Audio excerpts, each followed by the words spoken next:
A week before the funeral, I'd sat by Grandpa James's hospital bed, holding his fragile hand. The machines beeped faintly, his breath a rasp. He was 78, fading, but his eyes still held that fire I'd grown up chasing. "Scarlett," he'd whispered, voice barely there. "You're the only one I trust." Tears stung my eyes. My whole life, Grandpa was the one who saw me, really saw me. Not Linda, who'd spent years calling me a disappointment, brushing off my questions about the business as childish. "Don't let them take what I built," he'd said, his grip tightening just enough to feel it. "They'll try, and when they do, don't be afraid. I've prepared everything." I hadn't understood then, not fully. Now, back in that oak-paneled room, it was starting to click. The lawyer cleared his throat again, pulling a sealed envelope from his briefcase. Linda's glare flicked to him, expectant, like she was waiting for him to fix this. Instead, he glanced at me. "Mr. Rogers left a letter, to be read if there's confusion," he said, unfolding it. Linda shifted, arms crossed. Tom leaned forward, fake smile still plastered on. The lawyer began. "Scarlett, if you're hearing this, I'm gone. And I'm sure your mother's outraged. She'll claim it's unfair, that she was supposed to get everything. But the truth is, she lost that right long ago." I glanced at Linda. Her lips were a hard line, unreadable. "Your mother always thought money was power," the letter went on. "But she never grasped that power takes responsibility. I gave her chances when she was younger, decades of them, to prove herself. She chose shortcuts, luxury over leadership, selfishness over sacrifice." Tom's face twitched. The lawyer kept reading. "As for Tom, if he's there, he's probably hiding his true colors. But I know what he is, a leech, a man who saw a payday in my daughter's bank account. I won't let my life's work fall into his hands." Tom went beet red, his jaw clenching. Linda trembled, humiliated. "Scarlett, you're different," Grandpa's words continued. "You never expected anything from me, that's why I chose you. You worked hard, you learned, you respected the business, not as a cash machine, but a legacy. I watched you grow, and you're the only one I trust to carry it on." My heart pounded. All those summers shadowing him in the office, taking notes, asking questions while Linda rolled her eyes. He'd been watching. Linda slammed her hand on the table. "This is ridiculous," she spat. "He was old, sick. He wasn't thinking straight." "Actually," the lawyer said, calm as ever, "Mr. Rogers updated his will 3 months ago. He was of sound mind. It's airtight." She turned on me, eyes blazing. "You really think you can handle this? You're making a mistake, Scarlett. You'll fail." I leaned forward, meeting her stare with a slow smile. "I guess we'll see, won't we?" That night, she tried again. "We need to talk," she said the next morning outside Rogers Enterprises, her tone eerily smooth. "Just us, family, no lawyers." Tom stood beside her, his smile rehearsed. "Not here," he said, glancing around. "Somewhere private." I should have walked away, but I wanted to hear it, their next move. "Fine," I said. 5 minutes." In a small conference room, Linda's voice softened, almost gentle. "You're in over your head, Scarlett. Grandpa put an impossible burden on you. It's not fair." I smirked. "And you think Tom should run it instead?" "Yes," she said, no hesitation. "He's got experience. You could learn from him." Tom leaned in. "A partnership. You keep the title, I handle operations. No pressure, no tough calls. You can enjoy your life." I crossed my arms. "So, I'd be a figurehead." "It's best," Linda chimed in. "The board will feel better. You're young. You could ruin everything with one wrong move." There it was, their real play. They thought I'd hand it over, step aside like a good little girl. "And if I say no?" I asked. Linda's expression darkened. "Don't be reckless." "Meaning you'll make it hard for me," I said, standing. Thanks for the offer, but I'll take my chances. She grabbed my wrist as I turned. You don't know how this world works, she hissed. Grandpa didn't help compound interest you. He put a target on your back. I pulled free, holding her gaze. I needed you to believe in me once, Mom. You never did. I'm not that scared kid anymore. Tom stood, patience gone. You'll regret this when it blows up in your face. I smiled. I won't. Then I walked out, leaving them behind. Grandpa had chosen me, and I was ready to fight for it. I knew Linda and Tom wouldn't let it go that easily.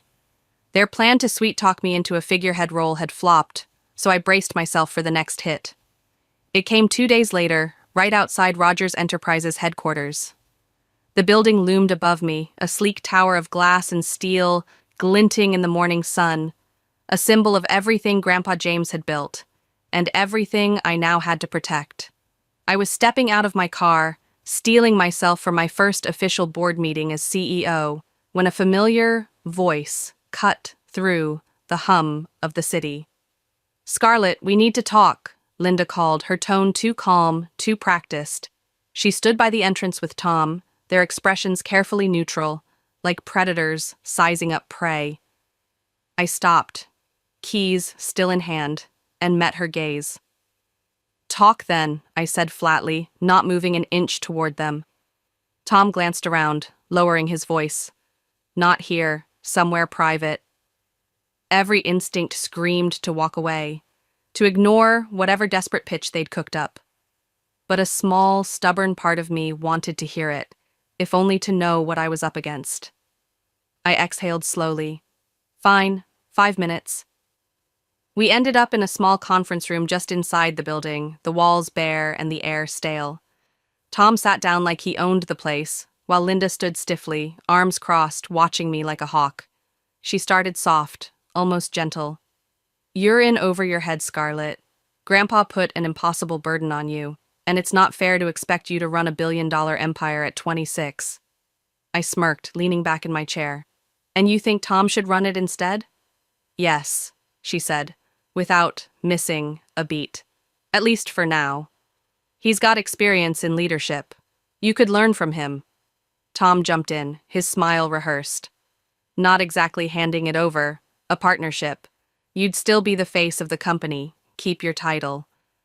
I'd handle the operations, no board meetings, no tough decisions. You could just enjoy your life. I tilted my head, letting the words hang. So, I'd be a figurehead. It's the best arrangement, Linda pressed, her voice tightening. The board will feel more comfortable and you won't have to deal with the stress of making mistakes. You're still so young, Scarlett. One wrong move, and you could ruin everything Grandpa built. There it was. The manipulation, the subtle jabs dressed up as concern. I pretended to mull it over, then asked, What happens if I say no? Linda's expression darkened, her eyes narrowing. Don't be reckless. Meaning what? I pushed, crossing my arms. You'll sabotage me? Tom smirked, not denying it, and that's when I knew. This wasn't a truce, it was a warning shot. I stood, done with their game. Thanks for the chat. I'll take my chances. Linda shot up, grabbing my wrist as I turned for the door. You don't understand how this world works, she hissed. Grandpa didn't do you a favor. He put a target on your back. The board will eat you alive without us. I yanked my arm free, holding her stare. I needed you to believe in me once, Mom. You never did. I'm not scared anymore. Tom rose, his patience fraying. Don't come crying when it all blows up, Scarlett. I won't, I said and walked out, the door clicking shut behind me. My pulse raced, but I wasn't afraid, just ready. The real attack hit later that day. I walked into the boardroom, a long mahogany table under harsh lights, every seat filled with gray-haired men and women who'd served Grandpa for decades. I took my place at the head, forcing a steady breath, but the air shifted before I could even speak. Mr. Grayson, a board member with a permanent scowl, leaned forward, his voice tight. Scarlett. Before we start, we need to address the elephant in the room, he said, exchanging glances with the others. Your grandfather was a brilliant man, but let's be honest. He made an impulsive call, putting you in charge. You don't have the qualifications, the experience. We're concerned. I kept my face neutral, though my chest tightened. Concerned about what? I asked. Your ability to lead, he shot back, blunt as a hammer. Another member Mrs. Carter sighed, scrolling her phone. The media's already on it, she muttered, loud enough for everyone to hear. Headlines aren't kind. My stomach dropped. I slipped my phone under the table and pulled up the news. The words hit like a punch. Rogers' empire falls to novice hands. Can the heir handle it? Corporate gamble, 26-year-old Scarlett Rogers takes over billion-dollar firm. I forced myself to stay calm. This wasn't random. It was sabotage, and I'd bet my new title Linda and Tom were behind it. By the time the meeting ended, my phone buzzed with 3 missed calls from PR. I locked myself in my office, listening to their frantic voicemails. Scarlett, the media firestorm's growing. Stocks dipped 3% this morning. Someone leaked damaging statements about your inexperience. The board's talking an alternative leadership plan. I clenched my jaw. A coup, already. I dialed Ethan Carter, Grandpa's most trusted partner, a 55-year-old financial wizard who'd turned failing companies into gold, and who despised Linda and Tom as much as I did. He picked up on the second ring, his voice smooth. I was wondering when you'd call. I need your help, Ethan, I said, no preamble. They're holding a vote in 2 days. Ethan's voice carried a hint of amusement over the line. I assume this is about the media circus? You assume correctly, I said, pacing my office, the city skyline sprawling beyond the glass. The board's sharpening their knives. They're voting in 2 days. He hummed, unfazed. Classic corporate betrayal. Well then, Scarlett, it's time we remind them why James chose you. I met him that night in his private office, a sleek, glass-walled space high above the city. He studied me as I walked in, then smirked. You're not scared. No, I said, and meant it. Determination had taken root, and with Ethan in my corner, I felt the first flicker of something stronger. Control. Good, he said, leaning back. Then let's crush them. We spent hours building a plan. First, the board meeting trap. Ethan would rally key investors still loyal to Grandpa's vision, getting them to publicly back me before the vote. Second, the media takeover. I'd do an exclusive interview, countering the leaks with my qualifications and Grandpa's own words from his letter. Third, exposing the sabotage. Ethan had contacts who could trace the leak's source. If Linda or Tom were behind it, we'd drag them into the light. By midnight, my head buzzed with strategy, but I felt alive. I shook Ethan's hand, firm and steady. Thank you for this. Don't thank me yet, he said, grinning. Wait till we see their faces, when they realize you're not so easy to ditch. The next morning, the headlines shifted. CEO Scarlett Rogers breaks. Silence. Exclusive interview tonight. Rogers Enterprises stock stabilizes as investors show support. I sat at my desk, watching the tide turn, a slow smile creeping up. PR called, less frantic now. The interview's set for 8 p.m. We've got investors on board. Ethan's a miracle worker. I nodded to myself. He was, but so was Grandpa. He'd left me the tools to win, and I was using them. That afternoon, Linda and Tom made their last play. I was leaving my office for a coffee break when they appeared in the hallway, their expressions too calm, too calculated. Scarlett, Linda said, voice smooth as silk. We need to talk, just the 3 of us. I stopped, cup in hand, and raised an eyebrow. Again? Tom stepped closer, his tone low. This is your last chance to do this the easy way. I almost laughed. The easy way being what? Handing you the company? Linda's mask slipped, just a fraction. You're making enemies, Scarlett. The board doesn't trust you. Shareholders will question every move. If you refuse us, we won't shield you from that pressure. I sipped my coffee, letting her words settle, then looked at Tom. You mean you'll sabotage me more than you already have? His smirk flickered, but he didn't deny it. Linda pressed on, her voice hardening. You're not ready for this. You think Grandpa did you a favor? He set you up to fail. I set the cup down, stepping closer. No, Mom. He set me up to win. You just can't stand that he saw through you. Tom's patience snapped. You're making a huge mistake. Don't come crawling back when it falls apart. I won't, I said, and turned away. Linda called after me. Scarlett, don't do this. But I kept walking, her voice fading into the hum of the building. The interview aired that night. I sat across from a sharp-eyed reporter, lights hot on my face, and told my story. My grandfather chose me because he believed in me, I said, voice steady. I've shadowed him since I was a kid. Every summer, every meeting. I know this company, and I've got a team he trusted to guide me. The reporter leaned in. What about the leaks saying you're too young? I smiled, slow and deliberate. Those leaks came from someone who wants my job. We're tracing them now. The truth's coming out soon. By morning, the narrative flipped. Who's behind the smear campaign? Sources point to corporate backstabbing. Stocks climbed back up.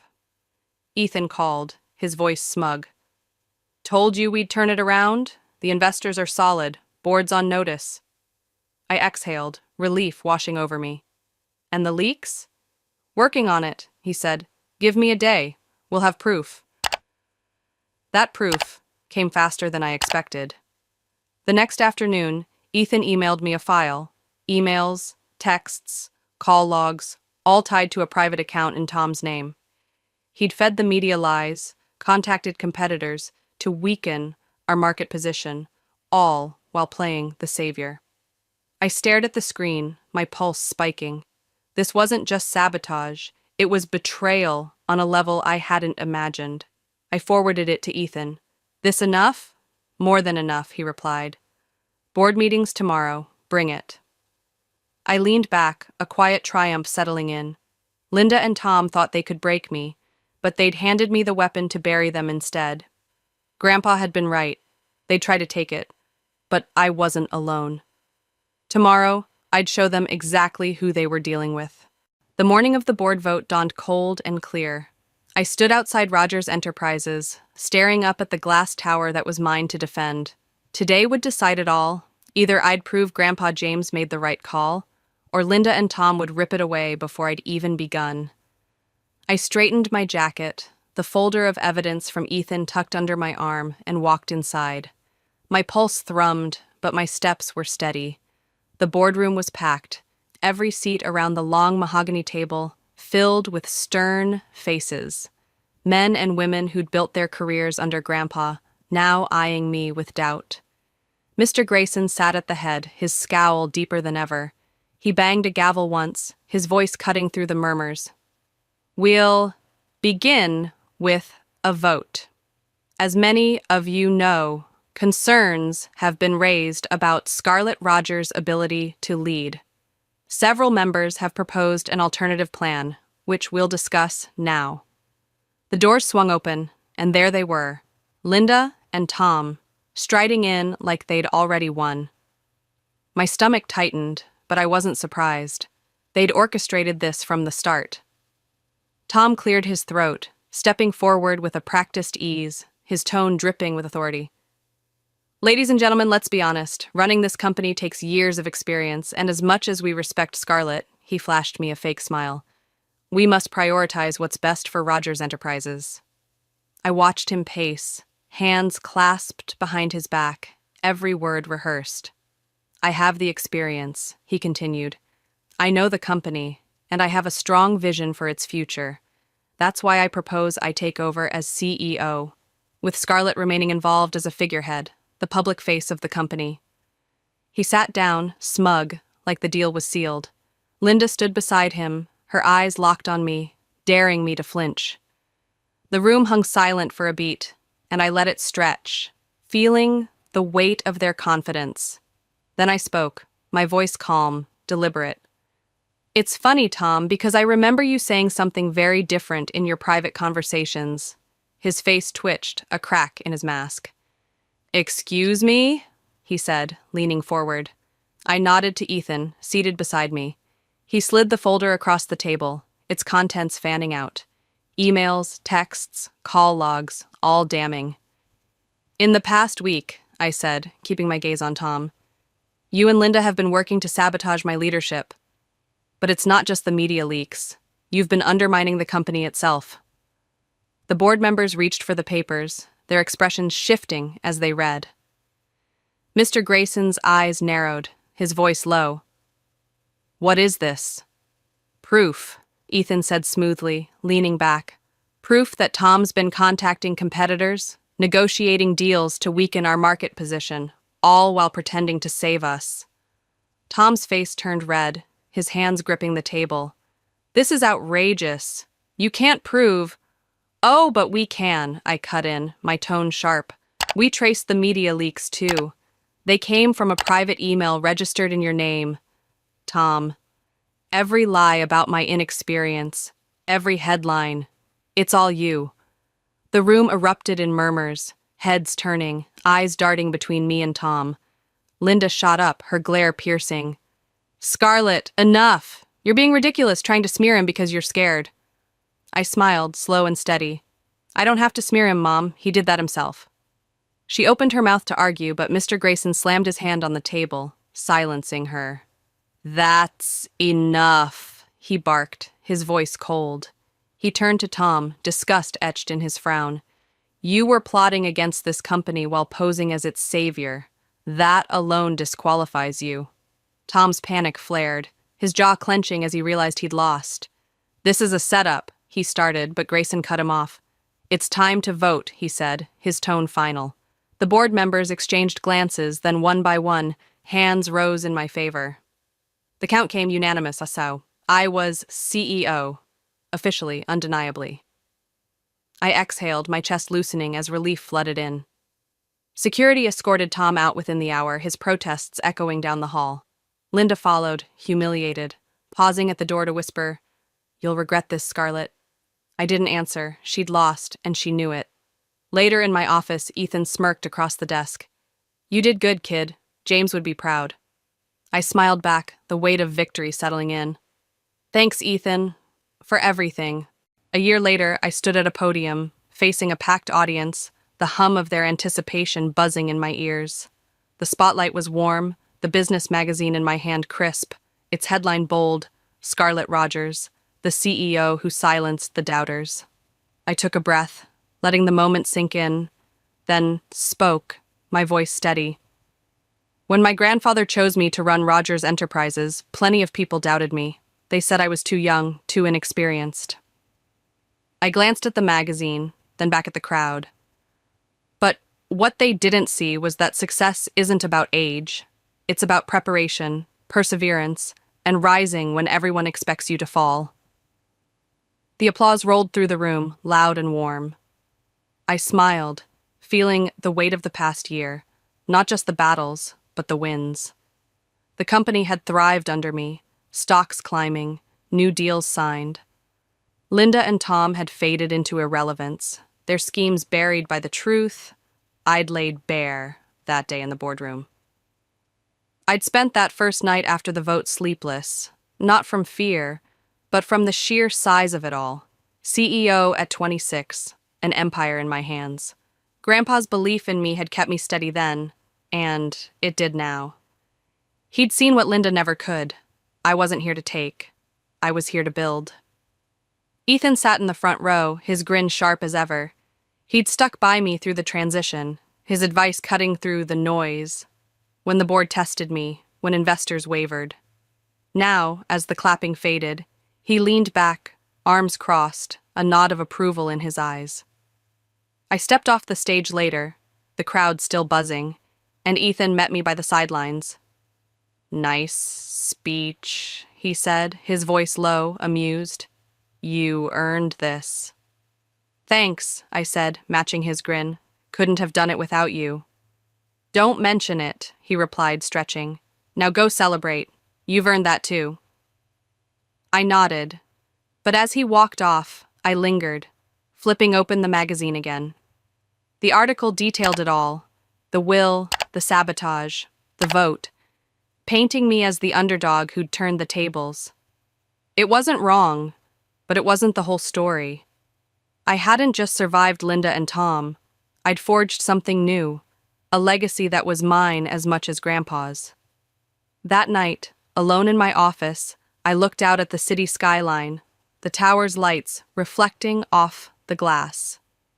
It felt right. Not heavy, not daunting, just mine.